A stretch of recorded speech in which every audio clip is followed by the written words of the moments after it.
Speaking of the positive stuff, it's not all positive in this industry. Not at all. So what are some of the negative things that were said to you that gave you the energy to keep going? Like, did anybody talk about you taking pictures? Did anybody talk about you DJing? You know what I mean? Or did they help you? There were some positives, you know. I mean, obviously I wouldn't be here DJing without Puff, without Chris Lighty, of course. You know, like the thing about Chris is the person that was like, yo, man, when cats were kind of like, you know, didn't come through with their deposits, my man Chris was always like, yo, hold up. Hey, yeah. Come on, dude, you're a millionaire. How you holding up his money? You know what I'm saying? And my money was good, but I want all my money. And I learned that from Chris. Like, yo, you don't leave anything on the table. If somebody owes you $5, I want what's mine. I don't want no extra. You don't have to throw me an extra $5. Just give me what belongs to me. That's all I care about, you know. So, but you know, without people like that, man, you know, there's no telling where I would be. So, you know, there were a few people that was kind of negative with it, but I don't take it personal anymore. There's always somebody that plays better music than me. They scratch better than me. I'm not even a good scratcher. I don't really like to scratch. You know what I'm saying? I'm not the executioners. I enjoy watching them, but I'm a 38-year-old DJ. So I try to play the music with, I mean, they have their way of, you know, playing with finesse, and that's a part of their scratching and their technique. Me, my thing is always about history. It's always about the DJs that came before me, Red Alert, you know, Flash, and you know what I'm saying, and Marley Marl, and the way they used to, those dudes were blending records. You know what I'm saying? They were blending records. They, you know, you had the house music DJs, you know, Felix the House Cat. You know what I'm saying? Like, those dudes that were playing records weren't always scratching. You know, they rocked the house differently. And so my thing is always about my music selection and about how I bring that song in. How good I make you feel. If I come to a party and I'm getting on at 10 and I'm off at like 2 or 4 in the morning, you know, and I can still see the same people there, that means that they appreciate it and, you know, what I did as a DJ, because they could have left an hour after that and went to another party. You know, we live in New York. There's parties on every block. There's like 5 clubs on a block here. You know what I'm saying? So they don't have to stay with you. And the fact that people stay until 4 in the morning, like I said, man, I'm not scratching all crazy. I'm not, you know what I'm saying? But I just play good music. You know, I've been DJing. My clients, man, have been the same people for 4 years, and it's still growing. You know, I've done Super Bowl 3 years in a row. The Oscars, you know what I'm saying? Like, the Emmy parties. I've DJed so many Oscar events now, man. Like, I'm in LA during Oscar time, during Fashion Week. I've gone on the road. I've done Zach Posen shows. You know what I'm saying? Like, not DJed the after party. I've DJed the fashion shows. You know what I'm saying? You gotta like, explain to them, man. Zach Posen, man. Come on, they don't even. That's their girls. They don't even know. When your girl asks you for that $4,000 Zach Posen dress, you'll know. Yeah, that's Zach Posen. You know, and that's just real. Like, I've done a lot of that stuff, man. You know, so, and I'm still doing it. Yeah. Do you ever throw? They call me D Nice on at the party. Sometimes, man. I rarely play my own stuff though, man. You know? I feel that. But where has it been the craziest? When you just said, you know what, I'm feeling myself like that. I'm gonna call me D Nice. One day I was DJing at a spot in New York. It's gone now, but it's called Lotus. It was so nuts in there that his man paged him. And his man hit me like, yo, Puff is coming. The party was bonkers. Yo, I was in such a zone where Puff was standing on the table, and I remember him screaming in the crowd like, yo, he's killing it. Oh my, nigga, you doing my next party, look. And I ended up doing like 4 of his VMA parties in Miami, like about a month later.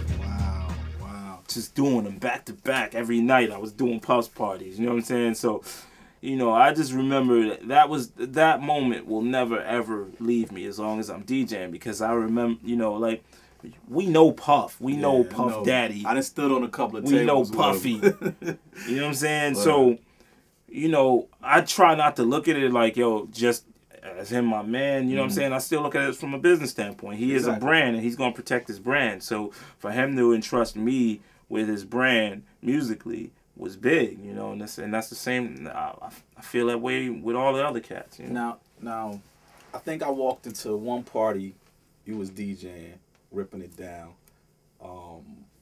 Valicia Butterfield was throwing a joint in downtown.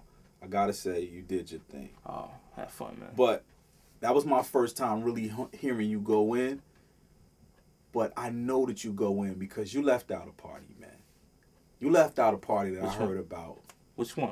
You DJ'd. It was only your name and the other person's name on the. Oh, Michael Jordan. You DJ'd Michael Jordan's. Oh, yeah. How many of you DJs can say you DJ'd Michael Jordan's party, man? What was that experience like? That's MJ. I was mad nervous. I'm not gonna lie. You know, one of the MJs. It was only my name and Michael. Let me put it in the right order. It was Michael Jordan's name and my name right. on this invite, and I didn't see the invite until I did sound check. You know, even I knew about the party 2 months in advance. You know, and I was excited about it. It was in Vegas, but then when I saw my name on the joint, when I went to sound check and I was in the venue, and this shit was like, they turned this venue into the inside of an airport, like a plane, like a hangar and shit, man. You walked in, you hear planes, and it was crazy.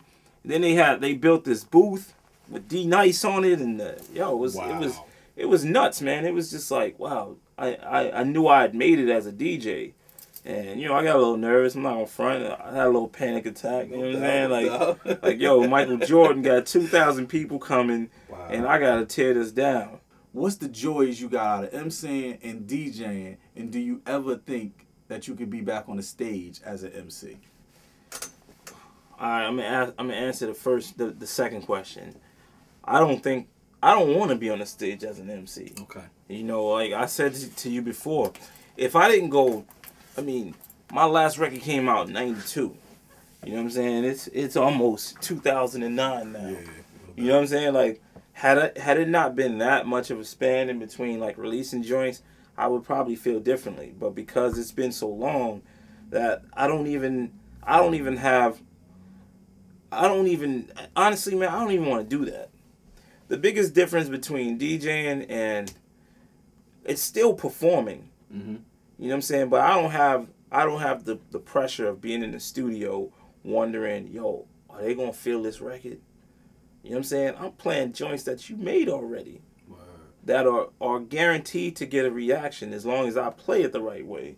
You know what I'm saying? So that's the only pressure I have, man. I love hip hop, man. I love it for cats, and I love to see, you know, like my man Hev was nominated for a Grammy with this new album. You know, that's crazy. Album, you know, so I like to see cats. Congratulations, Hev. No doubt. I like to see cats that are from my era still doing it, but I just know it's not for me, man. You know, what's for me is, I don't even know if DJing is going to be for me in another year or so. You know, I can only live in this moment right now. And what I enjoy right now, I enjoy the photography. I'm enjoying video, man, because it's like hip-hop, you're telling a story with your lyrics. And now I'm telling the story visually with the video work. You know, like, I love it, man. So no matter what, like I said before, I'm a historian. I'm going to tell these stories, and I'm going to enjoy it. Well, on that note, man, we're telling stories with the video work. You watching ATV. I am your host, Do It All, Do Kelly. I got the legendary dude next to me, Mr. D Nice, man. Word. I'll see y'all in a minute, man. Peace. My bad. Yo, what's up? This is D Nice.